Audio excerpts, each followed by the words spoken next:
Hi guys, today we're going to be talking about recommendation letters. A lot of people always make the mistake of assuming that the recommendation letter is just one of those documents and that the very important ones are other documents. So they do not pay much attention to what their recommenders should say about them. One way you can gain control of what your recommenders say about you is, like I have said, prepare a draft because you know yourself better, because you know the things you've done after graduation, because you know some of the works you've engaged in that are relevant to where you are going to. It is very important that you can always ask them, should I send you a draft? In fact, they will appreciate that draft.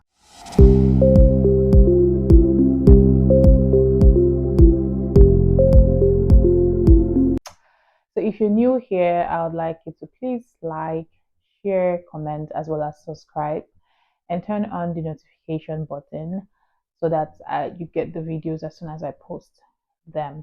So let's talk about the two kinds of recommendation letters that would usually be required of you by the university you are applying to.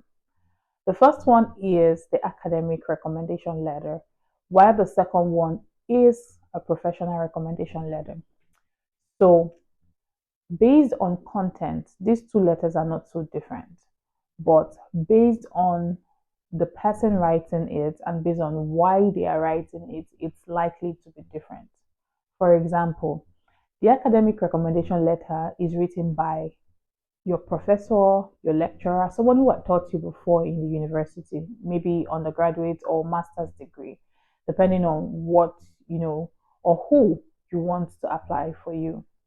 Now, if it is a professional recommendation letter, the person who is likely to write it is someone you have worked for or someone you are currently working for in the professional setting, in the corporate world. So, whatever field you are in, or maybe that field is related to the course you want to study, you would likely need a recommendation from your boss, your supervisor.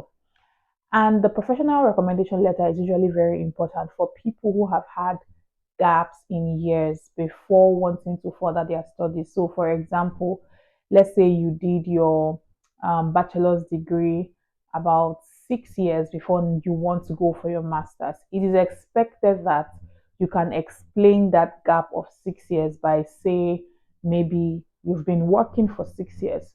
So it's expected that at least you should be able to provide one professional recommendation letter from that work that you've done over those number of years. And why it's very important is because your recommendation letter speaks largely into who you are. It speaks largely into what you've done. It speaks largely into your competencies. So the university reads a recommendation letter and they kind of get a sense of who you are. We've talked about the CV. Your CV shows the things that you have done, but the recommendation letter shows the perception of people or of the people you've worked with about you. And that is why it's very important to make sure that your recommendation letter is very solid. It is solid enough to provide you with a good standing in the university that you're going to. And so let's talk about the content of what your recommendation letter should look like. At the heading, it should be the letterhead.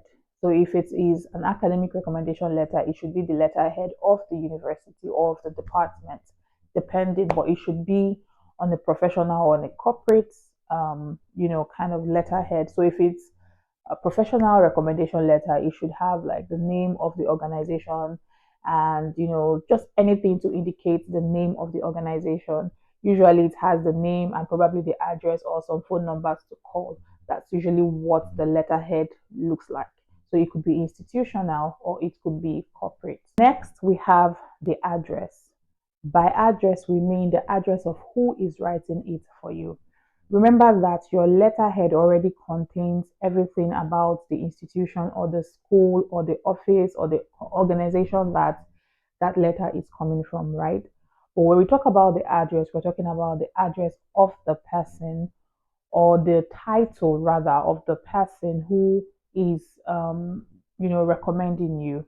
Let's say it's a professional recommendation letter. It could be your supervisor who is maybe the lead admin of the institution, or it could be the HR, or it could be the senior director or the MD. It just depends on who is writing that letter for you.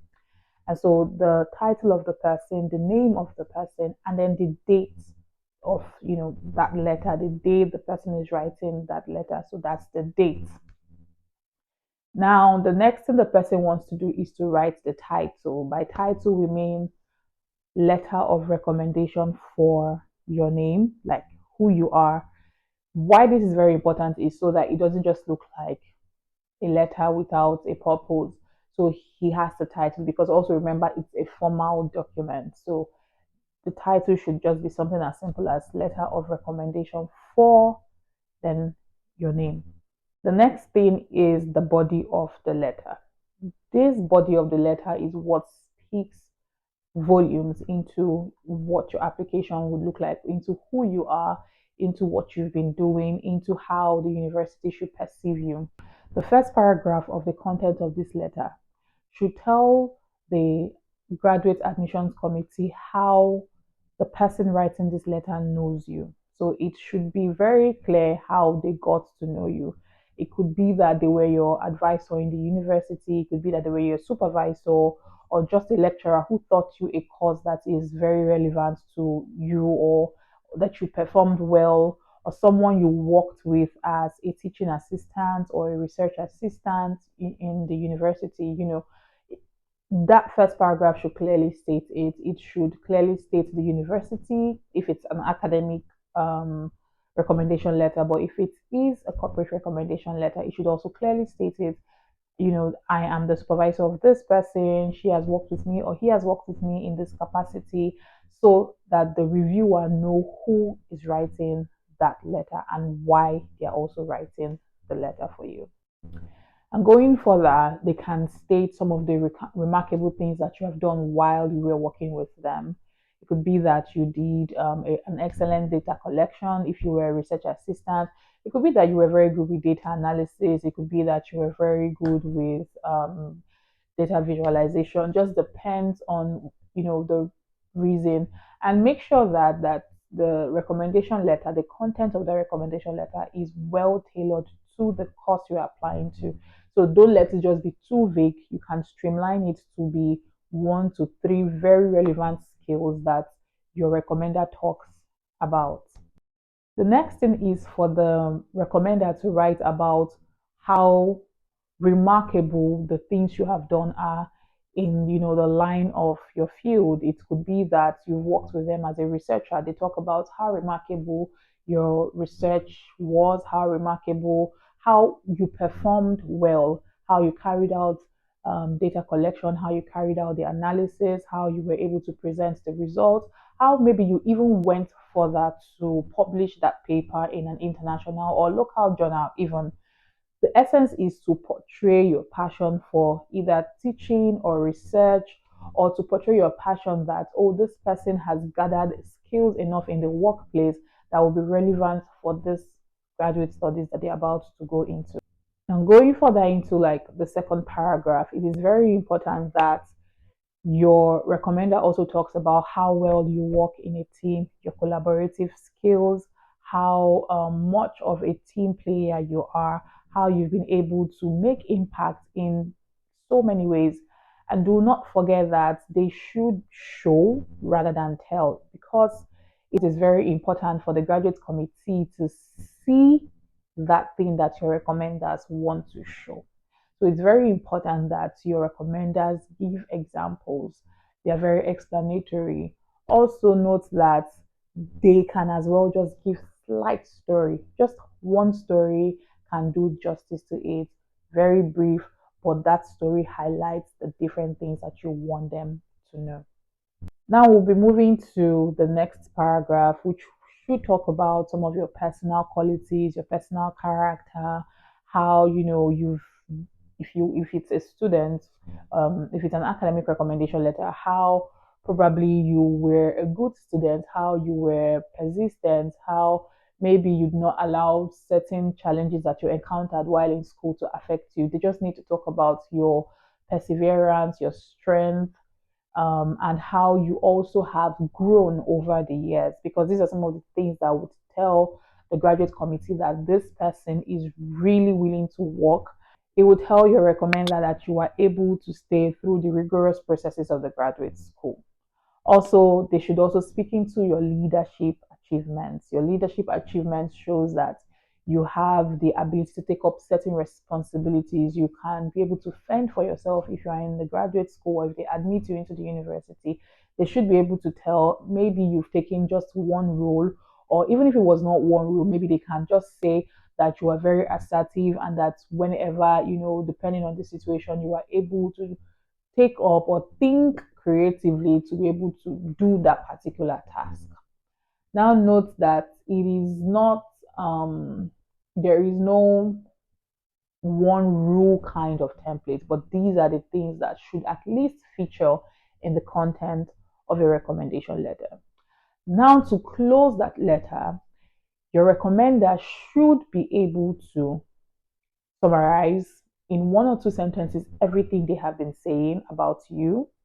They should also affirm their recommendation of you by saying something like, I strongly recommend him. So, your name, of course, I strongly recommend him for the maybe master's in geophysical science at the University of so so and so. And then you can also go as well to ask that if there are funds available, they should be willing to provide it for you, because you will be a good asset to the university. So your recommender should speak very strongly and very positively about you. So they should close off by talking about their willingness to provide more information about you, or even provide further assistance in any way that they can to help you secure that admission. This is what your content should be like. Also, do not forget that he needs to sign. So you should have an official signature on your recommendation letter given by the person who is writing it. If possible, you can go on ahead to get a stamp on it. Now that we've talked about that, who is eligible to write this recommendation letter for you? The first person who should be um, able to write this letter is someone who has previous knowledge of you, someone who knows you very well. So you don't just need any person, any lecturer. It should be someone who maybe was your academic advisor in your first year. Maybe it was someone who you've somehow gone to, or someone who has taught you a course, and for some reason you've been able to interact with this person. This is the person that should be able to recommend you. Secondly, this person should have had previous encounters with you. The person could be someone you've worked with as a research assistant, someone you've taught a course for, someone you've even helped to mark their scripts. Sometimes lecturers can ask you to just briefly mark the script. Someone you've somehow had certain kinds of interactions with. So it's either someone that knows you, or it's someone that you've worked with, someone that has some, level of interaction and that can speak towards certain aspects of you. Thirdly, it should also be someone who at least is relevant to the degree you are applying to, or to the degree you are telling them that you have a background in. For example, I have a background in library information science. It would not make sense to go to someone in human nutrition and dietetics to say, write a recommendation letter for me, because that was not my background, or that is also not where I am going to. So you need to be able to make sure that it's someone that is well known, or someone that's already in that field that you came from or that you are going to. Finally, it should be someone who is available and committed. This person should be available and should be committed to writing that letter for you. It's not so easy. We know that depending, they can be busy, but you should be able to know if they are willing and if they are committed to writing that letter for you. So now you might ask, what if your recommender is busy?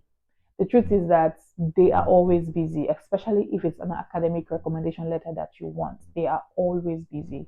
In the United States, it's required that you at least have 3 recommendation letters. So imagine that you apply into like 5 schools and you have to submit 3 recommendation letters for each of these schools, it means that you may overburden the same set of people. This is why my first tip is that you have a broad range of people. You can have up to 6 people. You can shortlist at least 6 to 8 people so that you distribute this recommendation letter. So one person can, you can just let them know that, oh, please, I would need about 3 recommendation letters from you. Another person, you can tell them, I will need about 2 from you. I'll need about 4 from you, depending on the degree of your relationships with them. So you can split this. So you don't have to get the same set of people always to write this recommendation letter so that you don't also look like a burden to them.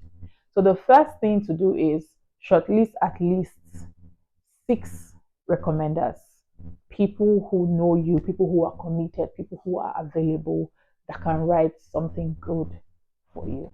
Also, start early to build personal relationships with them. Sometimes we have this temptation that when we graduate, we my lecturers, bye bye.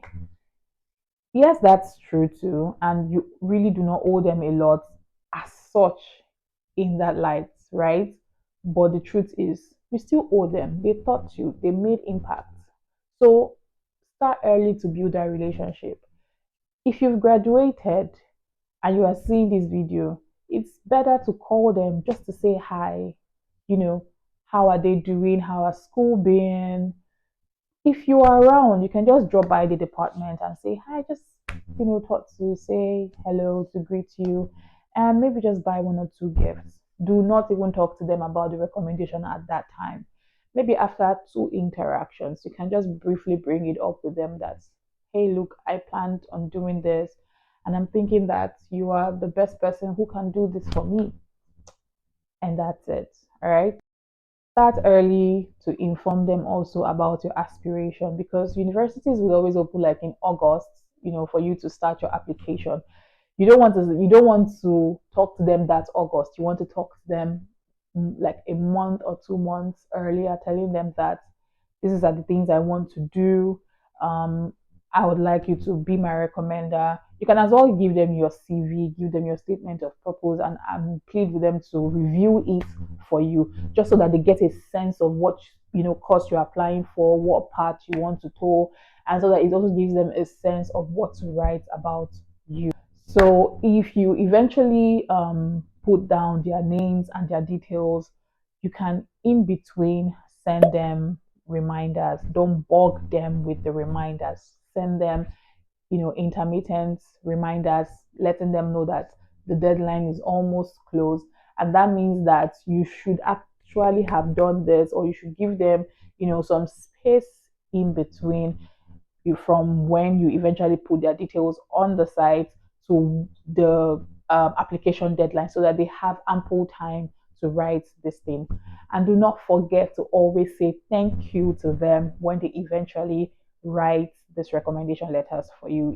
Do not forget to send them an email saying thank you very much. No matter the number of times that they have actually written it for you, always send them a thank you email. There is a mistake that people usually make, and that mistake is not waiving their rights to access the recommendation letter. When you get to the application portal, there is a place where you have to click to say, I waive my rights, or I do not waive my rights.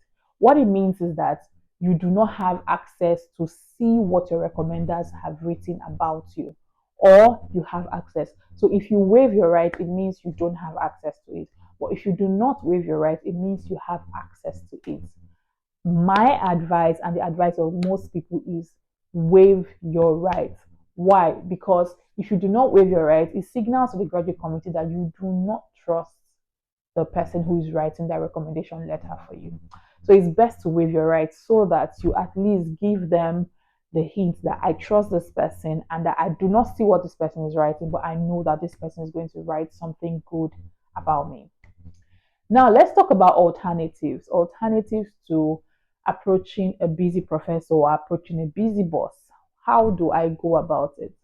One of the tricks or the tips I'm going to give you is draft your recommendation letter yourself ahead of time.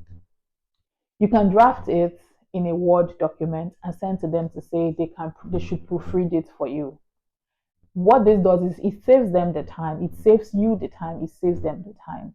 If they have a letterhead already, they can simply insert that thing that you have written and then upload it. Or if it's the portal that tells them to copy and paste, they can easily copy it and paste on the portal, and that is it.